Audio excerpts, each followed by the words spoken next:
Hello everyone, welcome back to our daily practice series. जैसे कि आपको पता है कि हम इकोनॉमिक्स पीजीटी इकोनॉमिक्स के कुछ क्वेश्चन को सॉल्व कर रहे हैं और ये जो क्वेश्चन हम सॉल्व कर रहे हैं ये कर रहे हैं हम लोग अरिहंत के सेल्फ प्रिपरेशन गाइड से। ठीक है, चलिए शुरुआत करते हैं। इसके पहले क्या, जैसे कि आपको पता है कि हमने चैप्टर नंबर अभी हम कर रहे हैं चैप्टर नंबर 10 जो कि हमारा है गवर्नमेंट बजट। ठीक है, इसमें भी हमने पहला जो अपना क्लास है, पहला वीडियो है, ये हमने कंप्लीट कर लिया है। आज हम इसका जो सेकंड पार्ट बनेगा, ठीक है, मीन्स पेज नंबर सेकंड जो हमारा स्टार्ट होगा, जो कि क्वेश्चन नंबर 17 से स्टार्ट हो रहा है, इसे आज हम कंप्लीट करेंगे पेज 2 को। ठीक है, चैप्टर नंबर 10 है हमारा। देखते हैं पहला question, question number 17। Which of the following statement is incorrect? इसमें से कौन सा स्टेटमेंट क्या है, इनकरेक्ट बताना है। ठीक है, revenue receipt are regular in nature, तो ये बात तो सही है, ये इनकरेक्ट तो नहीं है। There is the no future obligation to return the amount in case of revenue receipt, यानी कि कोई भी फ्यूचर ऑब्लिगेशन नहीं होता है कि आपको इस पैसे को क्या करना है, जो रेवेन्यू रिसिप्ट में आपको मिला है उसको आपको वापस करना है ना, रिटर्न करना है, तो ये बात भी सही है। ठीक है, नेक्स्ट है capital receipt either create an assets और cause the reduction in the liabilities of the government. ये जो कैपिटल रिसिप्ट हो रहा है, अच्छा, जो कैपिटल रिसिप्ट है वो क्या करता है, एसेट्स को क्रिएट करता है। नहीं, ये तो उल्टा दिया हुआ है ना, एसेट्स को क्रिएट नहीं करता है, एसेट्स को क्या कर रहा है, कम कर रहा है। कैपिटल रिसिप्ट का मतलब हो गया कि जैसे कि आप अपना घर भेज दिए, ठीक है, उसके बदले में जो आपको पैसा मिला तो आपका एसेट्स तो चला गया ना। जैसे कि गवर्नमेंट ने क्या किया, तो गवर्नमेंट ने डिसइन्वेस्टमेंट कर दिया, तो इससे आपका एसेट्स तो चला गया, तो क्रिएट नहीं होगा, यहाँ पर उल्टा दिया गया है। और इसी कारण से आपकी क्या हो जा रही है, आपकी लायबिलिटी बढ़ जा रही है। ठीक है, जैसे कि बोरिंग वगैरह हो जाएगा तो इसी कारण से लायबिलिटी घटेगी नहीं, बल्कि जो लायबिलिटी है वो क्या हो जाएगी, बढ़ जाएगी। तो हमें बताना ही करेक्ट है, इसका मतलब यहाँ पर ऑप्शन नंबर 3 बिल्कुल क्या है, करेक्ट है। ठीक है, ऑप्शन नंबर 4 एक बार फिर भी देख लेते हैं। Borrowing are treated as the capital receipt as they lead to increase in liability. हाँ, ये तो सही है, वही जो अभी मैंने बताया, जो बोरोइंग है उससे क्या हो रहा है, ये आपको कैपिटल रिसिप्ट तो हो रहा है लेकिन इससे आपकी क्या हो रही है, तो लायबिलिटी इंक्रीज कर रही है। ठीक है, ये बात भी सही है, तो ऑप्शन नंबर 3 यहाँ पर क्या हो जाएगा, इनकरेक्ट है ना, हमें बताना था इनकरेक्ट ही। नेक्स्ट देखते हैं क्वेश्चन नंबर 18 को। क्वेश्चन नंबर 18 क्या कहता है, fees of the government college is a revenue receipt because, जो फ़ी है वो कहाँ का, तो गवर्नमेंट कॉलेज का, वो रेवेन्यू रिसिप्ट है। क्यों रेवेन्यू रिसिप्ट है, क्योंकि जो फ़ी है इससे ना तो गवर्नमेंट का एसेट्स घट रहा है और ना ही लायबिलिटी बढ़ रही है। ठीक है, तो यहाँ पर क्या है, ऑप्शन देखते हैं। It create liabilities of the government, नहीं, कोई लायबिलिटी नहीं बढ़ रही है इससे। It neither create any liability not reduce any assets of the government, हाँ ये बात तो सही है। It neither create any asset, नहीं, एक्सपेंडिचर थोड़ी हो रहा है। It neither create any liability nor reduction in any assets of the government, option number 2 के साथ हम लोग जाएंगे। ठीक है, इसका एग्जांपल क्या हो जाएगा, जैसे कि यहाँ पर फ़ी वगैरह है, ठीक है, चालान वगैरह कट रहा है, जो टैक्स मिल रहा है, ये सब क्या है, रेवेन्यू रिसिप्ट का एग्जाम्पल है। नेक्स्ट देखते हैं क्वेश्चन नंबर 19।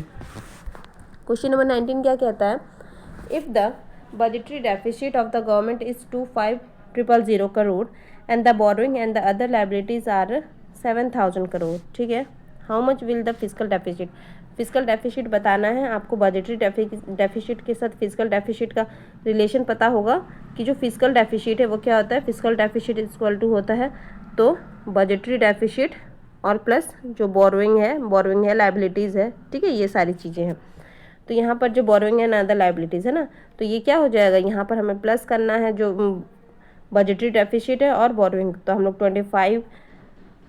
25,000 करोड़ और प्लस 7,000 करोड़ कर देंगे, तो ये हो जाएगा 25 प्लस 7 का 32। ये कहाँ है, 32, ऑप्शन नंबर 2 के साथ जाएंगे, दैट इज द 32 करोड़। ठीक है, नेक्स्ट देखते हैं क्वेश्चन नंबर 20 को। क्वेश्चन नंबर 20 क्या कहता है, identify the direct tax from the following option. ठीक है, डायरेक्ट टैक्स बताना है, एंटरटेनमेंट टैक्स ये तो इनडायरेक्ट हो गया, हाँ इनकम टैक्स क्या है हमारा, तो डायरेक्ट टैक्स है। नेक्स्ट देखते हैं क्वेश्चन नंबर 21। क्वेश्चन नंबर 21 क्या कहता है, which of the following are the component of a budget, इसमें से कौन सा बजट का कंपोनेंट है। बजट का कंपोनेंट क्या होता है, एक कैपिटल बजट, दूसरा रेवेन्यू बजट, तो दोनों ही इसके कंपोनेंट हो गए, ऑप्शन नंबर 3। नेक्स्ट क्या है हमारा, question number 22, construction of A school building is है, स्कूल बिल्डिंग का कंस्ट्रक्शन हो रहा है, ये किस टाइप का क्या है, ये कैपिटल रिसिप्ट थोड़ी हो रहा है, रेवेन्यू एक्सपेंडिचर इतना बड़ा नहीं होता है, हाँ कैपिटल एक्सपेंडिचर, बिल्कुल कैपिटल एक्सपेंडिचर क्या है हमारा, इसको मतलब कंस्ट्रक्शन ऑफ बिल्डिंग क्या है हमारा, तो कैपिटल एक्सपेंडिचर का एग्जाम्पल है। ठीक है, नेक्स्ट देखते हैं क्वेश्चन नंबर 23। क्वेश्चन नंबर 23 क्या कहता है, if estimated government receipt are more than the estimated government expenditure it is said to be, यानी कि आपका जो रिसिप्ट है वो ज़्यादा है देन किससे, तो एक्सपेंडिचर से, है ना, मतलब गवर्नमेंट के एक्सपेंडिचर से, तो इसका मतलब आपका बजट कैसा बजट है, तो सरप्लस बजट है, ठीक है, क्योंकि आपको रिसिप्ट ज़्यादा हो रहा है। नेक्स्ट देखते हैं क्वेश्चन नंबर 24। क्वेश्चन नंबर 24 क्या कहता है, in case of the deficit budget when the deficit are covered through the taxes then that budget is called, यानी कि आपका क्या है, तो डेफिसिट बजट है गवर्नमेंट का, और गवर्नमेंट क्या कर रही है, टैक्स के थ्रू इसको कवर कर रही है, ठीक है, ये जो डेफिसिट है, तो इसे हम किस तरीके का बजट बोलेंगे, तो ये हमारा है बैलेंस बजट, ठीक है। नेक्स्ट देखते हैं question number 25, the budget in which its revenue and expenditure, the budget in which its tax revenue and expenditure are equal to is called, अच्छा जो यहाँ पर टैक्स रेवेन्यू है ये इक्वल है किसके, एक्सपेंडिचर के, तो ये किसका एग्जाम्पल है, इज कॉल्ड, इसको हम लोग क्या बोलेंगे, सरप्लस, तो बैलेंस बजट बोलेंगे, इक्वल है ना, और क्या बोलेंगे। नेक्स्ट है question number 26, the income of the government through all sources is called, income के पास जो भी, मतलब गवर्नमेंट के पास जो भी इनकम आ रहा है जितने भी सोर्सेज से, ऑल सोर्स से, उसे हम लोग क्या कहेंगे, public expenditure, public revenue, public finance, या फिर नन ऑफ द अबव। तो बिल्कुल ये तो क्या है, आ रहा है ना, ओनली इनकम आ रहा है, इसके बारे में बात की जा रही है, ठीक है, खर्चे के बारे में बात नहीं की जा रही है, तो इसे हम लोग क्या बोलेंगे, इनकम की ओनली बात की जा रही है, एक्सपेंडिचर की नहीं, तो ये हमारा हो जाएगा पब्लिक रेवेन्यू, ठीक है। नेक्स्ट देखते हैं question number 27, in India principal source of the state revenue is, यानी कि इंडिया में जो स्टेट है, स्टेट रेवेन्यू मिल रहा है स्टेट को, उसका प्रिंसिपल सोर्स यानी कि उसका मेन सोर्स क्या है, gains from the government companies, grant from the other countries, taxes and loan, या फिर नन ऑफ द अबव, तो यहाँ पर हो जाएगा टैक्सेज एंड लोन, ठीक है। नेक्स्ट देखेंगे क्वेश्चन नंबर 28 को, plan expenditure in India is meet by, जो प्लान एक्सपेंडिचर है in India is meet by, ना, जो प्लान एक्सपेंडिचर है इंडिया का वो कैसे हो पाता है, मतलब जो भी गवर्नमेंट प्लानिंग करती है वो, तो उसके लिए तो रेवेन्यू बहुत कम है गवर्नमेंट के पास, लेकिन फिर भी वो उसको मीटअप कर लेती है, तो कैसे, तो ये होता है इंटरनल डेप्ट and other resources, assistant from the aids India club, assistant from the IMF, या फिर असिस्टेंस फ्रॉम OECD कंट्रीज, तो नहीं, यहाँ पर इंटरनल डेप्ट एंड अदर रिसोर्सेज, ठीक है। Option number 1। क्वेश्चन नंबर क्या है हमारा, नेक्स्ट क्वेश्चन हमारा question number 29, dash deal with the finance of the public bodies, dash deal with the finance of public bodies, private finance है तो public finance, और क्या, public finance, option number B, public finance deal with the finance of the public body, और क्या। Next question number 30, question number 30 क्या कहता है, budget deficit means, budget deficit का क्या मतलब हो गया, total expenditure minus total receipt, और क्या है होगा, ठीक है, यही होता है, total expenditure minus total receipt. Next है हमारा कैपिटल एक्सपेंडिचर, ये तो नहीं होगा, देन ये तो फिजिकल का हो गया, ये भी नहीं, ठीक है, ऑप्शन नंबर 1।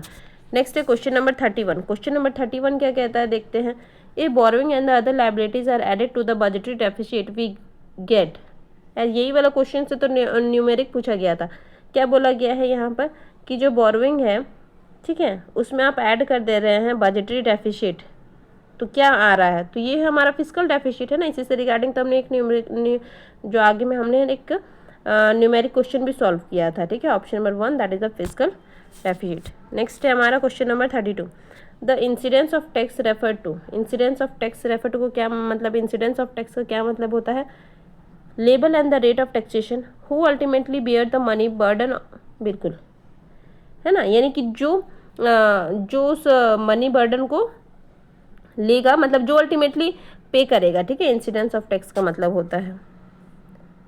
नेक्स्ट क्वेश्चन है हमारा क्वेश्चन नंबर 33, देखते हैं ये इतना लंबा क्यों है, अच्छा 1 2, अच्छा ठीक है, the government budget has a revenue deficit, ठीक है, दिस गेट फाइनेंस बाई, ठीक है, रेवेन्यू डेफिसिट है गवर्नमेंट का, ठीक है, फेस कर रहा है गवर्नमेंट, क्या फेस कर रही है, रेवेन्यू डेफिसिट, तो उसको वो कैसे फाइनेंस करेगी, बोरोइंग करके, डिसइन्वेस्टमेंट करके, टैक्स रेवेन्यू, या फिर इनडायरेक्ट टैक्स, तो या तो वो बोरो करेगी, ठीक है, और दूसरा वो क्या करेगी, डिसइन्वेस्टमेंट करेगी, तो इससे उसका जो रेवेन्यू डेफिसिट है उसको वो कम कर सकती है ना, यानी कि 1 और 2 ऑप्शन नंबर 3। नेक्स्ट देखते हैं क्वेश्चन नंबर 34। क्वेश्चन नंबर 30 ये तो बहुत बड़ा है, अब ठीक है।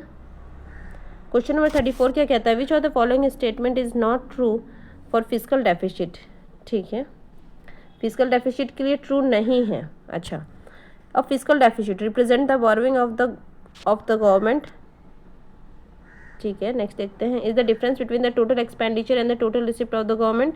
Is the difference between the total expenditure and the total receipt other than the borrowing increase in the future liability of the government. तो ये ऑप्शन नंबर 3 बिल्कुल सही जा रहा है। Is the difference between the total expenditure and the total receipt other than the borrowing. ठीक है, उसे हम लोग क्या, अच्छा नॉट ट्रू बोला है ना, अच्छा नॉट ट्रू बोला है, हाँ तो ये तो इसका सही डेफिनेशन है ना।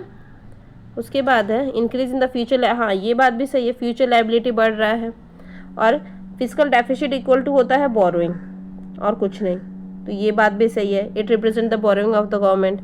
तो इसमें से क्या गलत है आपको ये बताना है, तो ये गलत है। It is the difference between the total expenditure and the total receipt of the government. ये कैसे हो जाएगा, ठीक है, ये नहीं होगा, ये तो बजटरी डेफिसिट का डेफिनेशन हो गया।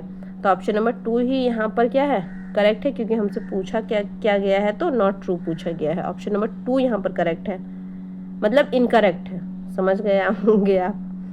नेक्स्ट देखते हैं क्वेश्चन नंबर 35। क्वेश्चन नंबर 35 क्या कहता है, borrowing in the government budget is, अरे यही तो हमने अभी किया ना, borrowing in the government budget मतलब हो गया फिजिकल डेफिसिट और कुछ नहीं। 36 क्या है, the non tax revenue in the following is, ठीक है, इसमें से कौन सा नॉन टैक्स रेवेन्यू है, export duty, import duty, dividend. तो डिविडेंड इसमें से क्या है, नॉन टैक्स रेवेन्यू है ना। डिविडेंड का क्या मतलब हो गया कि आपका जो प्रॉफिट का हिस्सा है वो आपको मिल गया, और क्या, तो ये नॉन टैक्स रेवेन्यू है। ठीक है, ऑप्शन नंबर 3। नेक्स्ट देखते हैं क्वेश्चन नंबर 37 को। क्वेश्चन नंबर 37 क्या कहता है, primary deficit in government budget. Primary deficit का क्या मतलब होता है, revenue expenditure minus revenue receipt, total expenditure minus total receipt, revenue physical deficit minus, हाँ बिल्कुल, physical deficit minus interest payment को ही हम लोग क्या बोलेंगे, तो प्राइमरी डेफिसिट बोलेंगे। नेक्स्ट है question number 38। Direct tax is called the direct because it is collected directly from what, किससे हम लोग को लेते हैं, डायरेक्ट टैक्स को हम लोग डायरेक्ट बोल रहे हैं। क्यों डायरेक्ट बोल रहे हैं, क्योंकि हम लोग डायरेक्टली टैक्स कलेक्ट कर रहे हैं। तो किससे कलेक्ट कर रहे हैं, तो टैक्स कौन भरेगा, जो इनकम अर्न कर रहा है वही भरेगा, और कौन भरेगा, प्रोड्यूसर। ये तो इनडायरेक्ट मतलब ये तो अलग हो गया। Seller on the good, seller नहीं, बायर और इनकम अर्नर। बिल्कुल ऑप्शन नंबर 4 के साथ जाएंगे, सिंपल सा ऑप्शन, झूठ मूठ का कॉम्प्लिकेटेड है। ऑप्शन नंबर 4, ठीक है, जो इनकम अर्न करेगा वही डायरेक्ट टैक्स पे करेगा। क्वेश्चन नंबर 39 है, primary deficit in a government budget equal, जो primary deficit in a government budget equal to, ठीक है, किसके इक्वल होता है, इंटरेस्ट पेमेंट के, interest payment less borrowing less interest payment, या फिर नन ऑफ द अबव। तो ये क्या होता है, ये होता है हमारा बोरोइंग लेस, यानी कि बोरोइंग माइनस इंटरेस्ट पेमेंट। ठीक है, बोरोइंग का क्या मतलब हो गया, तो physical deficit minus interest payment करेंगे तो हमें क्या निकल कर आएगा, तो हमें प्राइमरी डेफिसिट निकल कर आएगा। ठीक है, ऑप्शन नंबर 3। नेक्स्ट देखते हैं क्वेश्चन नंबर 40 को, which one of these is a revenue expenditure. इसमें से कौन सा रेवेन्यू एक्सपेंडिचर है, देखते हैं। Purchase of share, loan advance, subsidy, या फिर expenditure on the acquisition of land. तो ये सब्सिडी क्या है हमारा, तो रेवेन्यू एक्सपेंडिचर का एग्जाम्पल है, that is the option number 3। ठीक है, वो 5 का वीडियो आप लोगों के लिए यूज़फुल रहा है। ऐसे ही नेक्स्ट क्लास में हम लोग 41 क्वेश्चन नंबर से स्टार्ट करेंगे और इस चैप्टर को आगे और ज़्यादा से ज़्यादा क्वेश्चन को सॉल्व करेंगे। ठीक है, चलिए तब तक के लिए thank you for watching, thank you, bye bye.